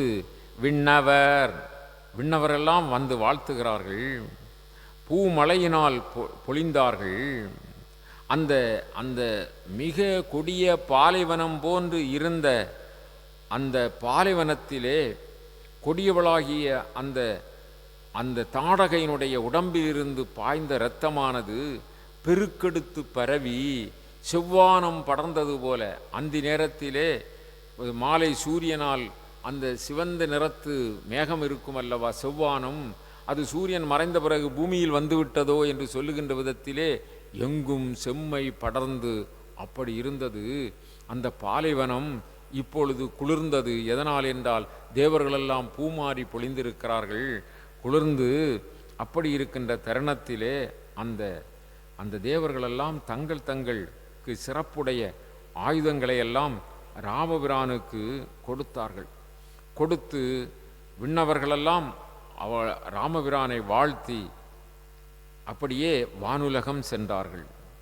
அது எப்படி இருந்ததாம் என்று சொன்னால், காணம் நீங்கி தாங்க அரும் தவத்தின் மிக்கோன் மன்னவர் வறுமை நோக்கி மருந்து என சடையன் வெண்ணை நல்லூர் சடையன் அண்ணல்தன் சொல்லே அன்ன படைக்கலம் அருளினாரே. இங்கு 100 பாடல்களுக்கு ஒரு பாடலிலே 1000 பாடல்கள், 1000 பாடல்களுக்கு ஒரு பாடலிலே தனக்கு உதவி செய்த சடையப்ப வள்ளலை கம்பநாட்டாழ்வார் பாடுவார். அந்த பாடலில் ஒரு வரியை இங்கே இந்த பாடலில் காட்டுகிறார்கள். வறுமை நோக்கி யாராவது வறுமை, எனக்கு கஷ்டம், எனக்கு பொருள் வேண்டும், எனக்கு நான் மிக கஷ்டப்படுகிறேன் ஜீவிதத்திற்கு என்று யாராவது வந்தால் வறுமை நோய்க்கு மருந்து என வந்தவர்களுக்கு அந்த சடையப்ப வள்ளல் வாரி கொடுப்பாராம். வெண்ணை நல்லூர் சடையன் அண்ணல்தன் சொல்லே என்ன, கவலைப்படாதீர்கள், நான் உங்களை கவனித்துக் கொள்கிறேன் அப்படின்னு சொல்லி சடையப்ப வள்ளல் சொல்லுவார். அது மாதிரி இந்த வானவர்களெல்லாம் கொடுத்த அந்த படைக்கலங்களெல்லாம் இவரை சார்ந்தது, ராமபிரானை சார்ந்தது. ராமபிரானுக்கு கொடுத்து சென்றார்கள். அவர்கள் போன பின்னர் அந்த விஸ்வாமித்திரர் ஆரிய ஆரிய அறிவன் கூறி அளித்தலும் அண்ணல் தன்பால் விஸ்வாமித்திரர் என்ன செய்கிறார்? விஸ்வாமித்திரர் அவர் பங்குக்கு செய்ய வேண்டுமே, அதனால் அவர் தவம் செய்து ஏராளமான அஸ்திரங்களை பெற்றிருக்கிறார். அந்த அஸ்திரங்களை எல்லாம் அப்படியே ராமபிரானிடம் கொடுத்தார். அஸ்திரங்களை மட்டுமா கொடுத்தால் மட்டும் போதுமா? அஸ்திரங்களை உபதேசிக்கக்கூடிய மந்திரங்களையும் கொடுத்தார். அப்படி கொடுத்தது மட்டுமா? அஸ்திரங்களையும் கொடுத்து அஸ்திரங்களை அந்த மந்திரத்தினால், அதாவது சஸ்திரம் என்று சொன்னால் அதை பிரயோகிக்கின்ற சிறப்புடைய மந்திரம், அந்த சஸ்திரத்தையும் கொடுத்து, அது மட்டுமல்ல பரீட்சை செய்து பார்த்தார். ராமா, இப்படி இந்த அம்பினை விடு, இது எப்படி வருகிறது பார் என்றெல்லாம் பரீட்சித்தும் பார்த்து தேவ அசுர கந்தர்வ உரகர்கள், தேவர்களாக இருந்தாலும் சரி, கந்தர்வர்களாக இருந்தாலும் சரி, உரகர்களாக இருந்தாலும் சரி, இன்னொரு நிலையிலே எந்த தேவாதி தேவர்களாக இருந்தாலும் அவர்களெல்லாம் நீ வெற்றி பெறுவாயாக என்று வாழ்த்தினார். யாருக்கு? இவருக்கு ரொம்ப மகிழ்ச்சி இல்லையா? விஸ்வாமித்திரருக்கு காலகாலமாக இருந்த பகை என்ன ஆகிவிட்டது? இப்பொழுது நீங்கி போய்விட்டது. ஆரிய அறிவன் கூறி அளித்தலும் அண்ணல் தன்பால் ஊரிய உவகையோடும் உம்பர்தம் படைகளெல்லாம் தேறிய மனத்தான் செய்த நல்வினை பயன்கள் எல்லாம் மாறிய பிறவியில் தேடி வருவது போல் வந்த அன்றே. அதாவது நாம் முன் பிறவியிலே அல்லது முன்வினையிலே புண்ணியம் செய்திருந்தால் அந்த புண்ணியம் நம்மை தேடி வருமாம். அதுபோல ஸ்ரீ ராமச்சந்திரமூர்த்திக்கு இந்த தேவர்கள் கொடுத்த படைக்கலங்களும் விஸ்வாமித்திரர் கொடுத்த படைக்கலங்களும் எல்லாம் இவரை தேடி வந்தது போல வந்து இவரை சார்ந்து விட்டது. விஸ்வாமித்திரருடைய ஆசி பேரளவில் உரகர்கள், தானவர்கள், வானவர்கள் யாராயிருந்தாலும் நீ வெற்றி பெறுவாயாக என்று சொல்லுகின்ற வாழ்த்து கிடைத்தது. அவர் பல ஆயிரம் ஆண்டுகள் தவம் செய்து கிடைத்த அஸ்திரங்களை எல்லாம் சஸ்திரங்களோடு மந்திரங்களோடு பரீட்சித்து கொடுத்தார். இப்படிப்பட்ட பேறு கிடைத்தது. அங்கிருந்து அவர்கள் அப்பால் செல்கிறார்கள். அங்கே இருந்து நகர்ந்து செல்லுகின்ற பொழுது அங்கே ஒரு பெரிய வனம், அற்புதமான வனம். அது போவதற்கு முன்பாக அங்கே ஒரு சப்தம் பேலமாக கேட்கிறது, பெரிய பேரொலி கேட்கிறது. அது யாது என்று ராமபிரான் கேட்டார். இவ்வளவு பெரிய சப்தம் கேட்கிறதே, இது யாது என்று சொல்லி. அப்பொழுதுதான் அவர் சொன்னார், கோமதி என்று சொல்லுகின்ற ஒரு நதி. அந்த கோமதி 100 பெண்களை மணந்த அந்த முனிவன், அந்த ராஜா, இவர்களெல்லாம் அவன் வானுலகம் சென்ற பொழுது அந்த வானுலகத்திற்கு இந்த பெண்களும் தொடர்ந்து சென்றார்கள். அப்பொழுது நீங்கள் நதியாக செல்ல கடவது என்று சொல்லி அது கோமதி நதியாக இந்த பூலோகத்தில் பாய்கிறது. அந்த நதி சரையு நதியிலே வந்து கலக்கின்ற சப்தம்தான் இந்த சப்தம் என்று சொல்லி அந்த விவரங்களை எல்லாம் சொல்லிக் கொடுத்தார் விஸ்வாமித்திரர். அதற்கு அப்பால் இவர்கள் செல்லுகிறார்கள்.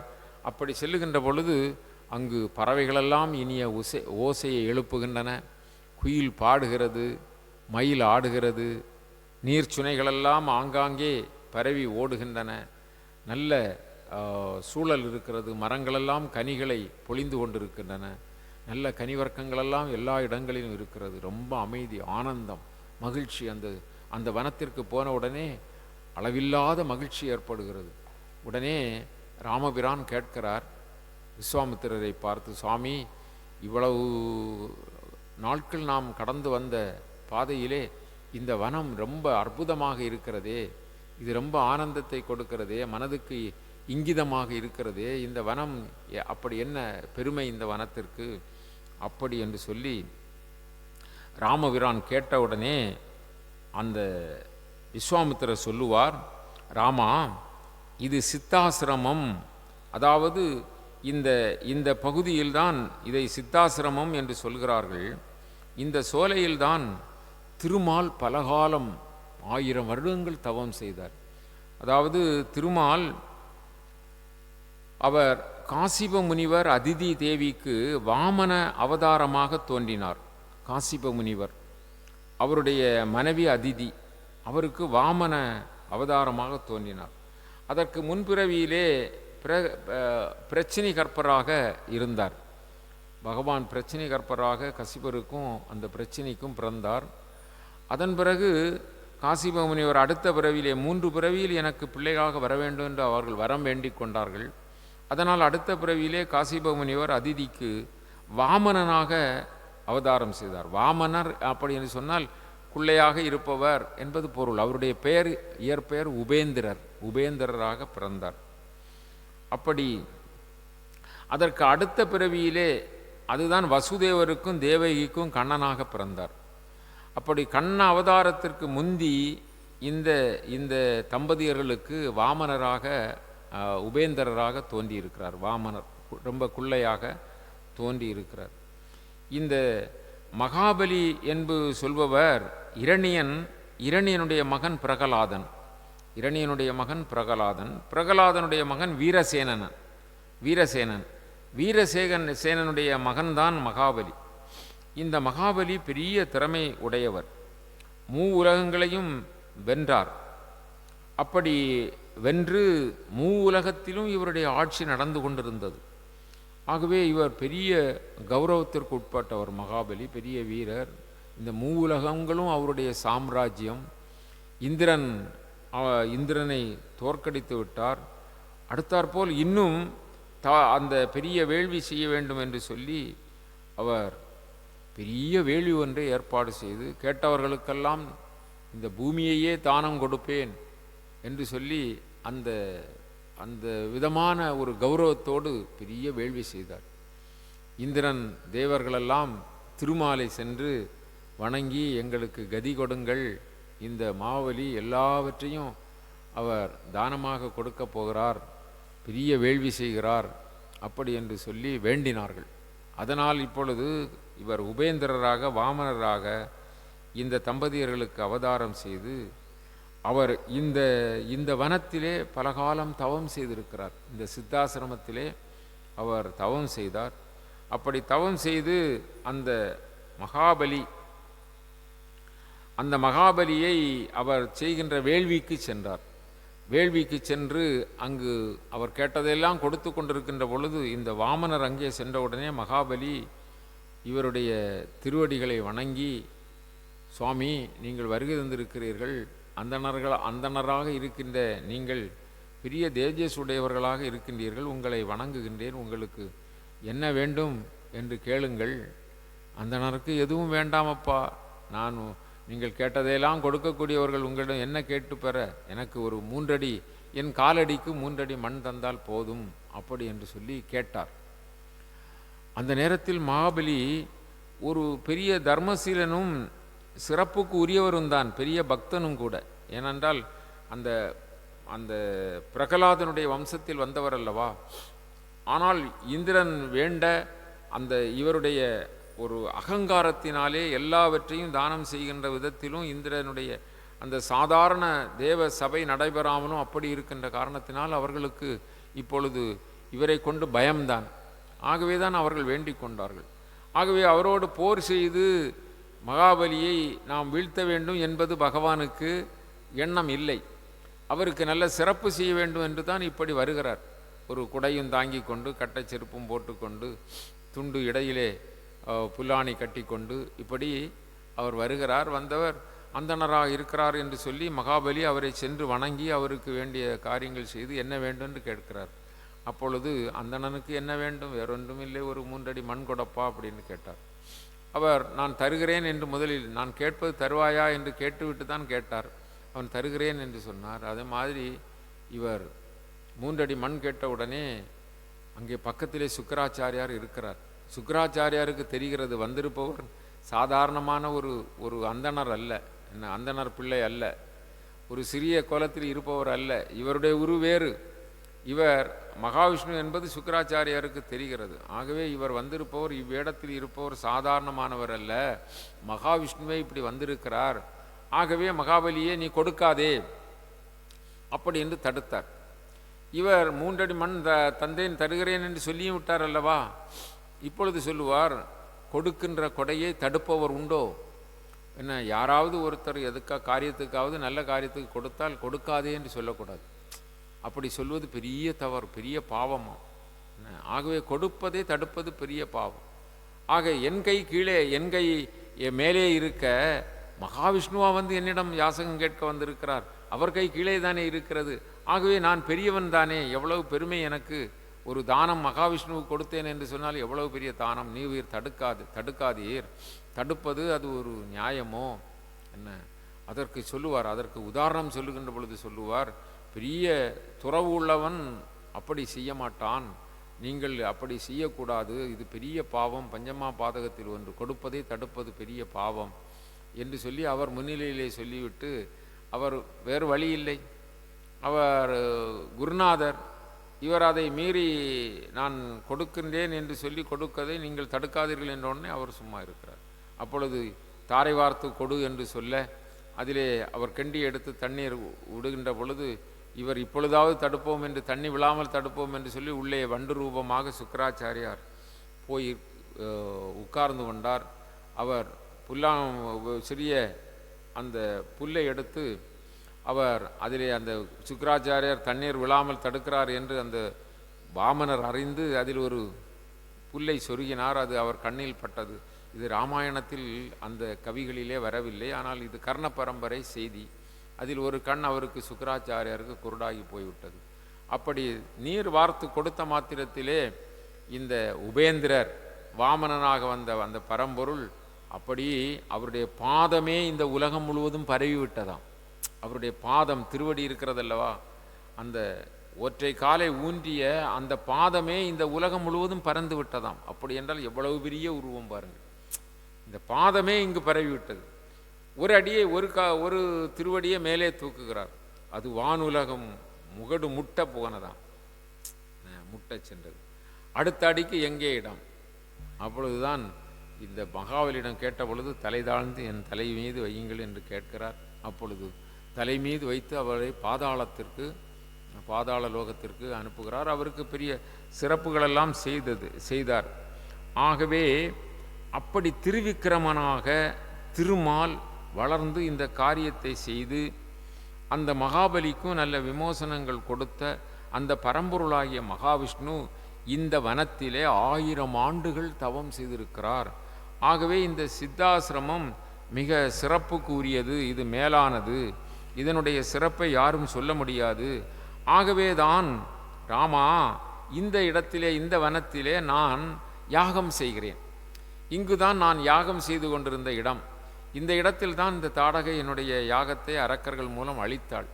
இப்பொழுது அவள் இல்லை. ஆகவே நான் யாகம் செய்ய வேண்டும், இந்த யாகத்தை நீ காக்க வேண்டும். நான் யாகத்தில் உட்கார்ந்து விட்டேன் என்று சொன்னால் யாக தலைவனாக அல்லது மந்திரம் ஜெபிக்கின்ற அந்த யாகத்தை நடத்துபவனாக உட்கார்ந்து விட்டால் நான் பேச மாட்டேன். என்ன, நீதான் கவனித்து கொள்ள வேண்டும். 6 நாட்கள் இந்த என்ன யாகம் நடைபெறும், இந்த வேள்வி நடைபெறும் என்று சொல்லி யாகத்திற்கு வேண்டிய எல்லா சமித்துக்கள், எல்லா காரியங்கள், யாக குண்டங்கள் எல்லாம் அவருடைய சீடர்கள் எல்லாம் சேர்ந்து அங்கு செய்தார்கள். பெரிய அளவிலே யாகத்தை வளர்க்கப்பட்டது. அதன் பிறகு நீ காத்து கொள்ள வேண்டும் என்று சொல்லிவிட்டு அவர் உட்கார்ந்து விட்டார். இனி பேச மாட்டார். என்ன, அப்பொழுது அந்த 5 நாள் ஆனது, வேள்வி நடந்து கொண்டே இருக்கிறது. 5 நாளும் ராமலுக்குவர்கள் எப்படி இருக்கிறார்கள்? கண்ணினை இமை காப்பது போல காத்து வருகிறார்கள். எண்ணுதற்கு அரிது, எண்ணுதற்கு ஆக்க அரிது, 2 1 அப்படி 5 நாள்கள். விண்ணவர்க்கு ஆக்கிய முனிவன், விண்ணவர்க்கு ஆக்கிய அந்த முனிவனால் செய்யப்பட்ட வேள்வியை கண்ணினை இமை காப்பதைப் போல மன்னன் மைந்தர்கள் காத்தனர். மன்னனுடைய தசரத சக்கரவர்த்தியினுடைய மைந்தர்களாகிய ராமலக்குவர்கள் கண்ணினை இமை காப்பது போல காத்தனராம். 5 நாள் ஓடுது. இந்த கண்ணினை இமை காப்பது போல என்று சொல்வது பெரிய விளக்கத்திற்கு உரிய ஒரு செயல். அதாவது ராமபிரான் அப்படியே அந்த வேள்வி அந்த குண்டத்தை சுற்றி சுற்றி வந்து காப்பாராம். வந்து வில்லம்போடு அப்படியே வந்து பார்த்து கொண்டே இருப்பார். இளைய பெருமாள் இலக்குவன் நின்ற இடத்திலே நின்று பார்ப்பாராம், நின்ற இடத்திலே நின்று கவனிப்பாராம். அப்போ கண்ணினை இமை காப்பது போல் என்றால் நாம் சாதாரண அர்த்தம் கண்ணுக்கு எந்த இடையூறும் இல்லாமல் காப்பது இல்லையா? இந்த அர்த்தத்தை கம்பருடைய சோழ நாட்டிலிருந்து ஒரு சமயம் ராஜாவுக்கும் இவருக்கும் கருத்து வேறுபாடு வந்து போய்விட்டார். அவர் வேறு நாட்டுக்கு போன பொழுது அங்கு போய் அடப்பக்காரனாக இருந்தார். இது கர்ண பரம்பரை செய்தி. அடப்பக்காரன் என்றால் அரசனுக்கு ஏதாவது எடுத்து கொடுப்பது, வெத்தலை எடுத்து கொடுப்பது, தாம்பூலம் கொடுப்பது, இது மாதிரி. அப்படி இருக்கும் பொழுது அந்த அரசன் ராமாயணத்தை கேட்பதிலே, கம்பராமாயணத்தை கேட்பதிலே ரொம்ப ஆர்வம் உடையவன். ஆகவே அவனுடைய சபையிலே கம்பராமாயணம் விரிவுரை நடக்கும், என்றென்றும் நடக்கும். அப்பொழுது எல்லோரும் கேட்டுக்கொண்டிருப்பார்கள். ஒரு சமயம் இந்த கண்ணினை இமை காப்பது போல ராமலுக்குவர்கள் காத்தார்கள் என்ற இந்த இடம் வந்தவுடனே அந்த விளக்கம் சொன்ன அந்த விளக்க உபன்யாசகர் என்ன சொன்னார்னா, கண்ணில் எந்த தூசி இதெல்லாம் படாத முறைக்கு கண்ணை எப்படி பொதிந்து பாதுகாத்து கொள்கிறதோ அது மாதிரி காத்தனர் ராமலுக்குவர் என்று சொல்லி அந்த விளக்கத்தை சொல்லி அப்பால் போனார். உடனே இவர் கம்ப நாட்டால் வரலாவா அங்கே இருக்கிறார், மார்வ இடத்தில் இருக்கிறார். இவர் தான் அந்த பாடல்களை எல்லாம் எழுதியது. மன்னனுக்கும் தெரியாது, மற்றவர்களுக்கும் தெரியாது. இவர் அடப்பக்காரராக இருக்கிறார், அரசனுக்கு சேவை செய்யக்கூடிய ஆளாக இருக்கிறார். அதான் இவர் சிரித்து விட்டார். இவர் கொல்லென்று சிரித்து விட்டார். சிரித்த உடனே என்ன இது இவர் சிரிக்கிறார் அப்படி என்று சொன்ன உடனே மன்னனுக்கு சந்தேகம் வந்து விட்டது.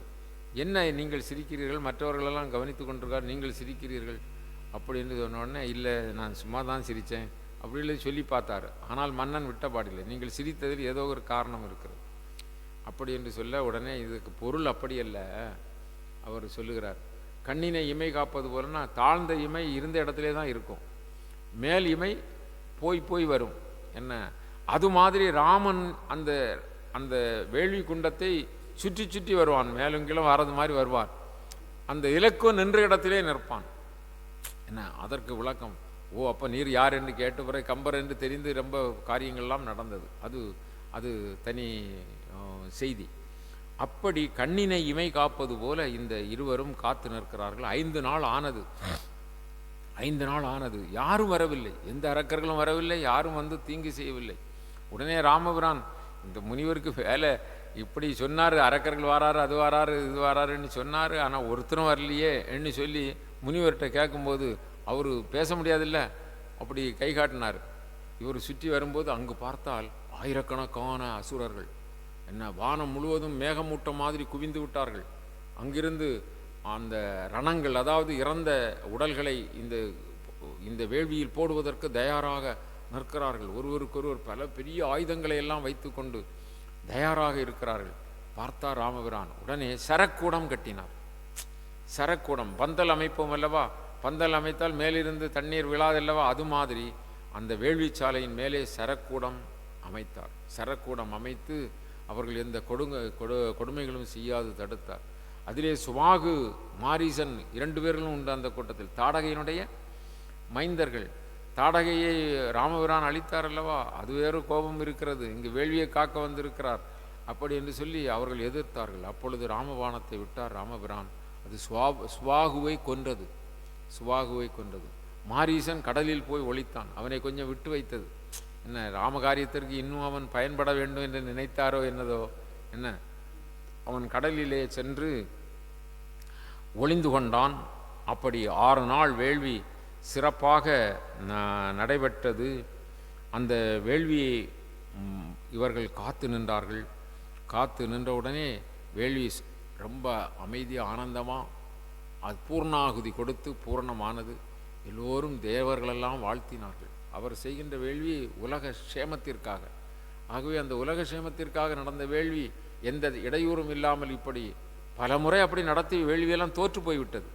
இப்பொழுது ராமபிரானுடைய அருளினாலே அந்த வேள்வி நிறைவேறியது. விஸ்வாமித்திரருக்கு ரொம்ப பெரிய ஆனந்தம், ரொம்ப மகிழ்ச்சி அடைந்தார். அவர் ராமலக்குவர்களை வெகுவாக பாராட்டினார். தேவர்களெல்லாம் நல்ல பூமாரி பொழிந்தார்கள். எல்லா பேர்களும் அந்த ராமலக்குவர்களை உள்ளளவும் அவருடைய பெருமை நிற்க வேண்டும் என்று சொல்லி பெருமைப்படுத்தினார்கள். இப்படி அந்த வேள்வி காக்கப்பட்டது. அதன் பிறகு அங்கிருந்து புறப்பட்டு அப்பா ராமா மிதிலைக்கு போவோம் என்று சொல்லி அவர்களுடைய யாத்திரை அடுத்த நாள் ஆரம்பிக்கிறது. அந்த யாத்திரையை நாம் அடுத்த நாள் பார்க்கலாம். வென்றி சேர் இலங்கை யானை வென்ற மால் வீரம் ஓத நின்ற ராமாயணத்தில் நிகழ்ந்திடும் கதைகள் தம்மில் ஒன்றினை படித்தோர்தாமும் உரைத்திட கேட்டோர்தாமும் நன்றிது என்றோர்தாமும் நரகமது எய்திடாரே. நாடிய பொருள் கைகூடும் ஞானமும் புகழும் உண்டாம் வீடு இயல் வலியதாக்கும் வேரியம் கமலை நோக்கும் நீடிய அரக்கர் சேனை நீர்பட்டு அழியவாகை சூடிய சிலையில் ராமன் தோல்வலி கூறுவார்க்கே. ஸ்ரீராமா ஜெய ராமா ஜெய ஜெய ராமா, ஸ்ரீராமா ஜெய ராமா ஜெய ஜெய ராமா, ஜெய ஜெய ராமா.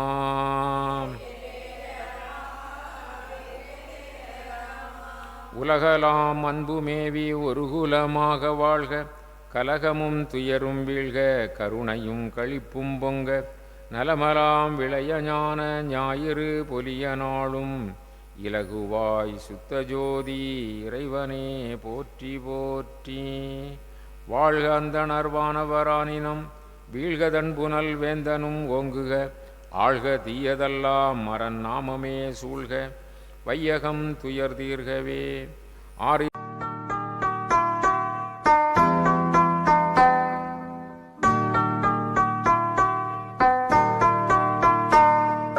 योगी राम सूरत कुमार जय गुरु राया।